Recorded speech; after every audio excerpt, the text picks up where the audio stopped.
इसी बीच में आज की एक बड़ी खबर है गाजियाबाद को लेकर, जहां पर सूर्य का शव अब घर लाया गया है। आप याद करिए, बकरीद पर दोस्तों ने हत्या कर दी थी और मौके पर हिंदू संगठन के लोग भारी संख्या में इस वक्त मौजूद हैं। तनाव को देखते भारी पुलिस फोर्स की तैनाती कर दी गई है। गाजियाबाद में 17 साल के सूर्य चौहान की हत्या का मामला तूल पकड़ता हुआ नजर आ रहा है। कैसे सूर्या को चाकुओं से गोदा गया। अब पोस्टमार्टम के बाद सूर्या का शव घर लाया गया है, जिसके बाद हिंदू संगठन मौके पर मौजूद है। बड़ी संख्या में विरोध की तस्वीरें देखने को मिल रही हैं। और देखिए, जो पहली तस्वीर आपको ब्रेकिंग न्यूज के नीचे नजर आ रही है, वो तस्वीर उस दौरान की है जब 17 साल के सूर्या चौहान की चाकुओं से गोदकर हत्या कर दी गई। इसमें आरोपी आपको नजर आ रहे हैं और दूसरी तरफ आपको भीड़ नजर आ रही है जो इस वक्त मौजूद है, जहां पर बड़ी संख्या में हिंदू संगठन के लोग, स्थानीय लोग यहां पर मौजूद हैं। इसको लेकर विरोध जताया जा रहा है। तनावपूर्ण स्थिति इस वक्त बनी हुई है। इस तनावपूर्ण स्थिति को देखते एक तरफ जहां पर पुलिस फोर्सेस की तैनाती है, दुकानें बंद कर दी गई हैं, पोस्टमार्टम हो चुका है, जिसके बाद शव घर लाया गया और एक मार्मिक माहौल उस वक्त देखने को मिला। जब सूर्या का शव घर पहुंचा तो मां आंसुओं से सराबोर रोती बिलखती नजर आई। मेरे सहयोगी गौरव इस पर और ज्यादा जानकारी के साथ इस वक्त जुड़े। गौरव, सबसे पहले तो मुझे आप तस्वीरें दिखाइए, क्योंकि अपने आप में गंभीर मामला है और कानून व्यवस्था के लिहाज से अभी चुनौतीपूर्ण स्थिति इलाके में बनी हुई होगी।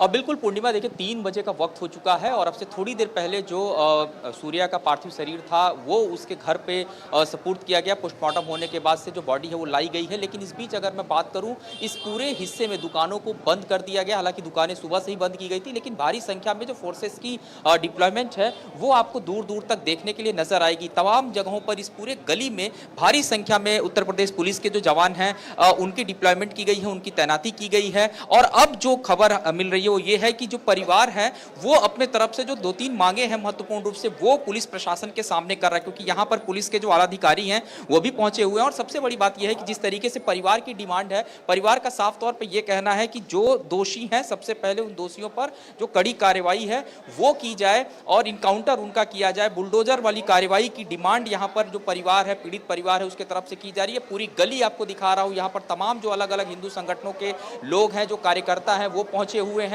इसके अलावा बीच बीच में जो भारतीय जनता पार्टी के स्थानीय नेता हैं उनके भी पहुंचने का क्रम जारी है। लेकिन परिवार ने साफ तौर पे ये बात को कहा है कि जिस तरीके से उसके बच्चे की निर्मम हत्या की गई है, इस हत्या के बाद से जो कार्रवाई है इसी तरीके की होनी चाहिए और कहीं ना कहीं उस जो बच्चे हैं उनको न्याय मिलना चाहिए।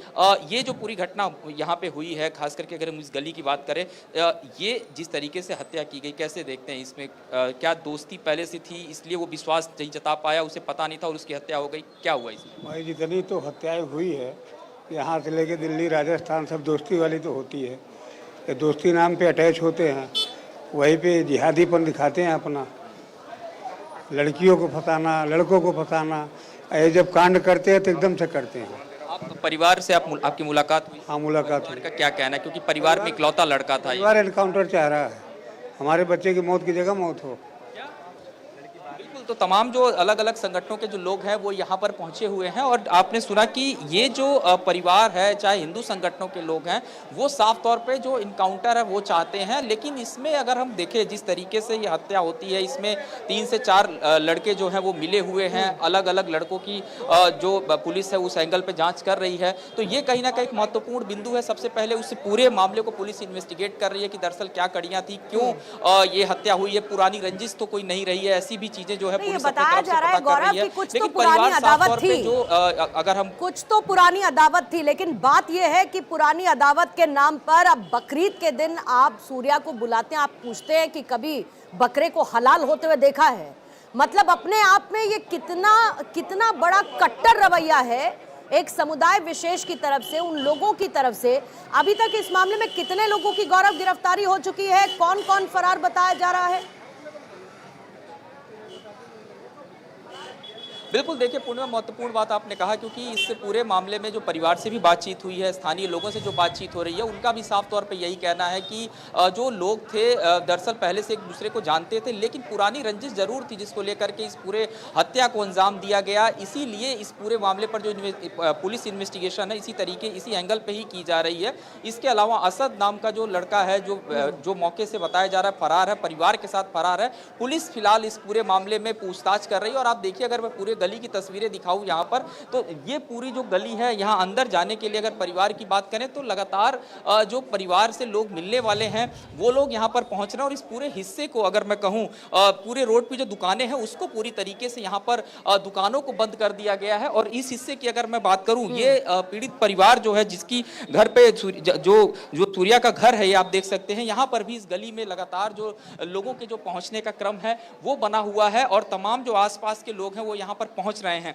अब दरअसल पूरे अगर घटनाक्रम को देखें, जिस तरीके से बताया जा रहा है कि ये सभी अचानक से सूर्या को बुलाते हैं और उसके बाद से जिस जगह पे बकरे की कुर्बानी दी जा रही थी, यानी जहां उसको काटा जा रहा था, वहां बुला करके उसको दिखाते हैं कि आओ दिखाते हैं तुम्हें किस तरीके से बकरे की बलि दी जाती है। कंधे पे हाथ रख के एक धारदार हथियार से उसकी हत्या जो है वो की जाती है। उसके बाद मौके से सीधे उसको लेकर के अलग अलग हॉस्पिटल्स में जरूर ये लोग जाते हैं। लेकिन अगर हम बात करें जिस पूरी बॉडी की अगर हम बात करें, क्योंकि खून बहुत ज़्यादा मौके पर बह गया था, इसलिए उसकी जो मौत है वो हो जाती है। और उसके बाद आप देखिए यहाँ पर लगातार जो पुलिस के जो जवान हैं, अधिकारी हैं, वो जरूर यहाँ पर पहुँचे हुए हैं। और अब परिवार ये कह रहा है कि अंतिम संस्कार तभी करेंगे जब इस पूरे मामले में इसमें कोई बड़ा एक्शन होगा, यानी कि जो असद जो मुख्य आरोपी है वो पकड़ा जाएगा, तब इसमें कार्रवाई यहाँ पर की जाएगी। डिप्टी सीएम ने साफ तौर पर कह दिया है जो दोषी हैं उनको बख्शा नहीं जाएगा। जाहिर बात है इसमें एक बड़ी कार्रवाई भी देखने को मिलेगी। और खास तौर से आप बात उत्तर प्रदेश की कर रहे हैं, और उत्तर प्रदेश और आसपास के इलाकों में कानून का डर या कानून का राज किस तरीके का है वो हमने देखा। बड़ी बात एक और इसमें निकलकर पोस्टमार्टम रिपोर्ट को लेकर अभी तक गौरव क्या कुछ डिटेल्स मिल पाई हैं?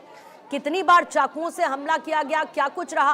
क्योंकि जो हमले की तस्वीरें इस वक्त दिखा रहे हैं हम, उसमें अगर मैं गिन पा रही हूं ठीक से तो 8 से 9 लोग हैं। 7 लोग एक्टिव तरीके से सूर्या के इर्द गिर्द नजर आ रहे हैं, 2 से 3 लोग आसपास खड़े हुए हैं, मूक दर्शक बने हुए। और ऊपर से अगर ये वीडियो नहीं बनाया गया होता तो ये तस्वीरें सामने नहीं आती। ये भी साफ तौर पर दिख रहा है कि किसी ने छिपकर इस वीडियो को बनाया और उसके बाद इन आरोपियों की पहचान हो पाई है।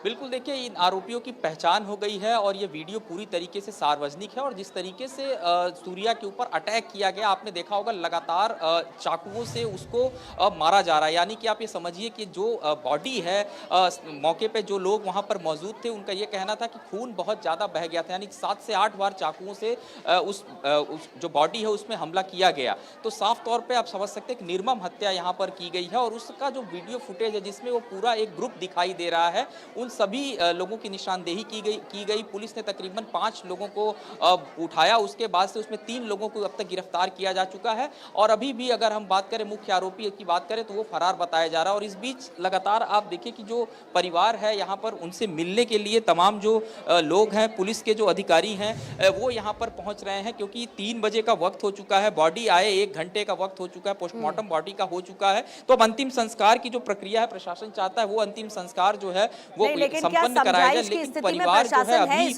अंतिम संस्कार करवाने के पूरे परिवार के लिए ये एक बहुत दर्दनाक मौका है। और बेटे की इस तरीके से निर्मम हत्या हो जाना, परिवार तो कह रहा है, आपने एक शख्स से अभी बात की कि परिवार तो ये कह रहा है कि हत्या के बदले हमें एनकाउंटर चाहिए, लेकिन परिवार को समझाइश पुलिस क्या दे पा रही है कि आप अंतिम संस्कार की प्रक्रिया को आगे बढ़ाइए, या लगता है कि इसमें इंटरवेंशन की जरूरत पड़ेगी?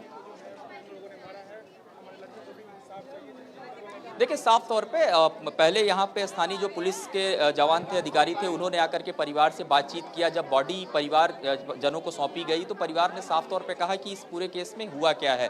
स्थानीय भाजपा के जिलाध्यक्ष यहाँ पर आते हैं और भी बीजेपी के जो लीडर्स हैं वो यहाँ पर आते हैं, परिवार से बातचीत करवाते हैं कि इस पूरे घटना में खुद सरकार की निगाहें हैं।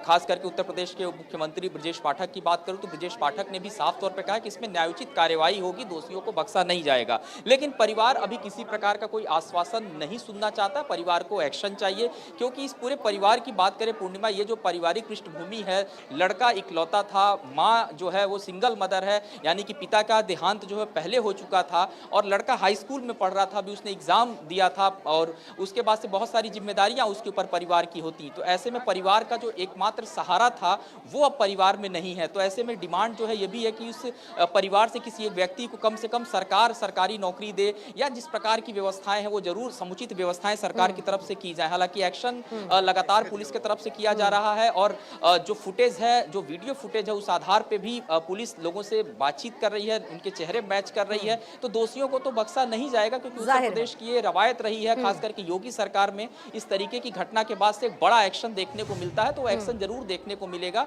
लेकिन चूंकि परिवार अभी लगातार इस बात पर अड़ा हुआ है कि वो अंतिम संस्कार तभी करेंगे जब उसमें मुख्य आरोपी पकड़ा जाएगा। अब पुलिस के ऊपर भी दबाव है, इसीलिए लगातार आप देखिए कि यहाँ पर पुलिस प्रशासन के जो लोग हैं उनके जो पहुंचने का क्रम है वो लगातार यहाँ पर घर पे बना हुआ है। इसके अलावा एक बड़ा दबाव उन हिंदू संगठनों का भी है जो लोग यहाँ पर पहुंच रहे हैं, क्योंकि पूर्णिमा एक हिंदू रक्षा दल करके जो संस्था है उससे भी बताया जा रहा है कि सूर्या जो है वो जुड़ा हुआ था, एक एक्टिव कार्यकर्ता उनका था। तो ऐसे में हिंदू रक्षा दल के जो तमाम कार्यकर्ता हैं वो भी लगातार इनके घरों पर और इसके साथ सख्त से सख्त कार्रवाई की मांग भी उनकी तरफ से की जा रही है। लेकिन जो असद, जो मुख्य आरोपी बताया जा रहा है, जिसने जो वहां पर मौजूद था, जिसने हत्या की, वो आदतन इस तरीके का व्यवहार रखता हुआ 8 महीने पहले भी उसने धमकी दी थी सूर्या को किसी बीच बचाव के मामले में, और उसने कहा था कि तू बीच में मत पड़, तुझे अंजाम भुगतना होगा। और ये घटना हमारे सामने है जब सूर्या को 17 साल के इस बच्चे को चाकुओं से गोदकर मौत के घाट उतार दिया गया। गौरव, आपका शुक्रिया जानकारी के लिए। और इसी बीच में सूर्या की मां, जिनका रो रो कर बुरा हाल है, बिलखती हुई मां क्या कह रही हैं, सुनवाएंगे आपको। ईद का बहाना लेके मेरे बच्चे को बुलाया और मेरे बच्चे से कहा कि तुमने बकरा काटते हुए देखा है? उसने कहा नहीं। कि चलो आज तुम्हें बकरा काट के दिखाते हैं। दो लड़के ने मेरे बच्चे के हाथ पकड़े, और सर एक असद नाम का जो लड़का है उसने चाकू भोंक के मेरे बच्चे की, ऐसा चाकू भोंका कि मेरे बच्चे की पूरी आंतें, लिवर वगैरह सारा डैमेज कर दिया। और इस बड़ी खबर पर हमारी नजर लगातार बनी रहेगी।